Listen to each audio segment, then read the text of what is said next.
protes dengan keras gitu, mikrofonnya dimatiin dong gitu kan. Ini luar biasa gitu. Iya itu. Jadi mikrofon yang di DPR juga udah dimatiin ya. Iya itu dia. Apalagi suara rakyat. Suara rakyat udah mati sejak lama gitu. Oh iya betul. Itu dia. Makanya adanya pilkada itu sebetulnya apakah memang apakah memang ini berkontribusi positif dengan tren diterimanya aspirasi rakyat atau tidak kan gitu ya. Nah ini pertanyaan berikutnya nih. Nah pertanyaan kedua nih. Jadi tadi masih berbicara soal dengan adanya kemarin isu tentang anggota dewan dari fraksi beberapa partai yang dimatikan mikrofonnya ketika rapat DPR itu juga akhirnya kan menjadikan pertanyaan buat kita semua, ya. Jadi pertanyaan buat kita semua, apakah memang dengan digantinya pemimpin ini kemudian berkorelasi membawakan tren positif untuk diterimanya aspirasi rakyat? Toh tidak, kan gitu ya. Jadi ini mungkin pertanyaannya agak klise tapi tetap mesti ditanyain. Gua mesti nanya nih sama Bang Dodo nih, pengamat politik Ngopi ID. Mantap. Halo.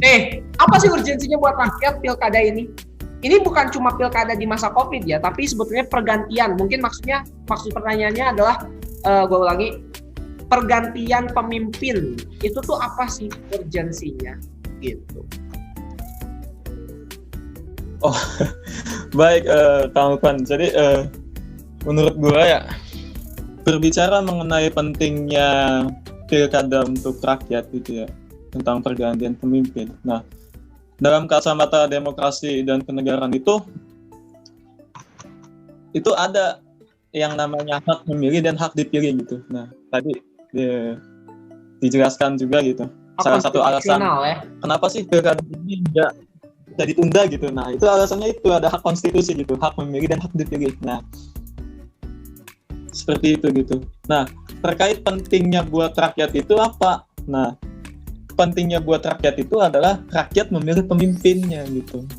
Ya, jadi singkatnya terus seperti itu gitu, tentang hak memilih dan hak dipilih gitu. Nah, itu dalam kacamata demokrasi gitu. Rakyat itu memilih pemimpinnya yang mana nanti sepemimpin tersebut itu adalah mengurus dan mengelola ini keperluan rakyat gitu. Nah, meskipun pada kenyataannya gitu ya, itu ya nggak sejalan dengan apa yang telah direncanakan oleh demokrasi tersebut gitu Kang. Gitu. Namun dalam hal ini di mana pilkada serentak ini dilaksanakan di tengah-tengah wabah itu membuat jadi membuat rakyat itu ya nggak terlalu penting gitu, bahkan ada hal yang urgent yang lainnya gitu. Nah, seperti apa yang dikatakan Bang Rifan, yaitu kesehatan masyarakat. Nah, seperti itu gitu. Nah, jadi dalam kacamata Cina penting. Nah, kalau misalkan dalam kacamata rejim, nah tentu ini pun ya hal yang penting gitu bagi rejim itu. Makanya rejim itu seolah-olah Kang ya, mohon maaf kasarnya itu adalah tuli gitu. Tuli nggak mau mendengarkan aspirasi rakyat gitu. Bahkan ormas terbesar di Indonesia yaitu NU dan Muhammadiyah. Nah, coba itu mendesak pemerintah untuk melakukan pilkada gitu. Untuk menunda ya, bukan untuk menghilangkan pilkada tahun ini, tapi untuk menunda ya, begitu ya. Dan kayaknya memang udah tulis sih pemerintah. Dari dulu udah tuli, nggak pernah mendengar suara kita kan? Mana pernah mereka dengar? Atau jangan-jangan begini, logikanya begini, jangan-jangan dengan diadakannya pilkada ini justru supaya digantikan oleh orang-orang yang bisa lebih mendengar. Bisa saja. Emang kan? Bisa ya? Emang bisa gitu? Justru itu. Ya. Mungkin untuk pendapat yang satu ini kita coba tanyain juga nih ke orang yang mungkin dari tadi udah gatal buat ngomong. Nasir. Waduh. Iya.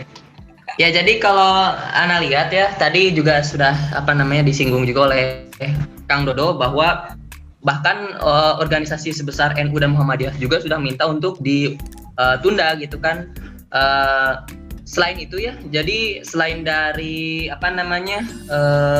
NU dan Muhammadiyah, ada juga dari LIPI ya. Jadi mereka berpendapat berdasarkan dari merekomendasikan gitu ya, LIPI merekomendasikan pemerintah untuk menunda pelaksanaan pilkada pada tahun ini. Karena diungkapkan, hal ini diungkapkan oleh Kepala Pusat Penelitian Firman Nur dalam konferensi persnya pada Kamis 1 Oktober gitu ya. Jadi kenapa harus ditunda gitu menurut LIPI? Karena menurut LIPI, pilkada di tengah tingginya angka penularan virus corona dan pandemi bukanlah sesuatu yang bijak dilakukan tadi ya. Kemanusiaan itu lebih penting gitu daripada pergantian roda kepemimpinan kan gitu. Tapi bukan berarti dengan ditundanya kepemimpinan ini kan bukan berarti gak ada pemerintah yang memegang kekuasaan, kan tetap ada kan gitu yang pemerintahan sebelumnya gitu.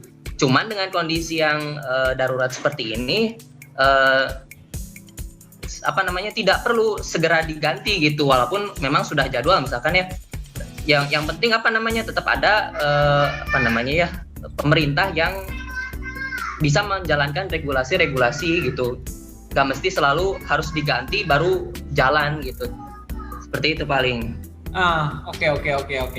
Ya, ini pun sebetulnya jadi serba ini ya. Sebenarnya setiap elemen itu sama-sama punya argumentasi yang kuat. Ini pun akhirnya seperti yang dirilis di Tempo nih contohnya. Polri tegaskan siap tindak pelanggaran protokol di Pilkada 2020. Ini kayaknya ya, ini kemampuan Polri itu kayak gimana sih gitu? Apakah terukur atau tidak gitu? Ya, karena kalau kita bicara soal pilkada itu alur pelaksanaannya itu kan nggak cuma orang datang ke TPU terus kemudian coblos. Mungkin kalau untuk hal itunya oke ya. Tapi kan yang terjadi sekarang itu bahkan sudah terjadi beberapa tempat partai petahana, contohnya salah satu petahana yang memang mengadakan konser gede-gedean meskipun pakai masker, tapi itu kan semuanya ada di sana tuh. Itu aja udah terjadi sebetulnya sekarang. Jadi sebetulnya kalau kita mau bicara mengadakan pilkada sekaliber Amerika Serikat pun gitu ya pandangannya ya sudah, kalau ada yang dapat COVID ya itu sudah resiko gitu. Itu harga yang mungkin harus dibayar, tanda kutip ya, harga yang harus dibayar.